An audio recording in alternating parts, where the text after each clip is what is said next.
अस्सलाम वालेकुम पाकिस्तानी आपको याद होगा मोहम्मद बिन सलमान पाकिस्तान आए थे। उस वक्त उन्होंने कहा इमरान खान को कि आपको क्या चाहिए। इमरान खान ने कहा जी मुझे अपने मज़दूरों से बहुत प्यार है जो आपके उधर जेलों में है, उन्हें अगर आप रिहा कर देंगे तो आपकी बहुत मेहरबानी होगी।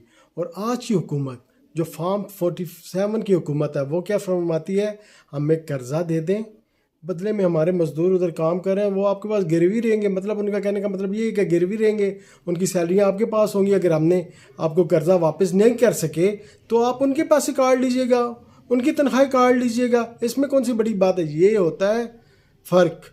हमारा लीडर इमरान खान जिससे हम इतनी मोहब्बत क्यों करते हैं, इसी वजह से मोहब्बत करते हैं कि वो आवाम की सोचता है। और ये हुकूमत पेट्रोल महंगा कर रही है, अभी वहाँ से आया नहीं पेट्रोल, बाहर से नया इन्होंने पुराने की रेट 55 रुपये बढ़ा दिए। माशाल्लाह ज़रा भी इनको अवाम का नहीं है और आगे भी इनको कोई ख्याल नहीं होना। माजरत के साथ हम बहुत बुरा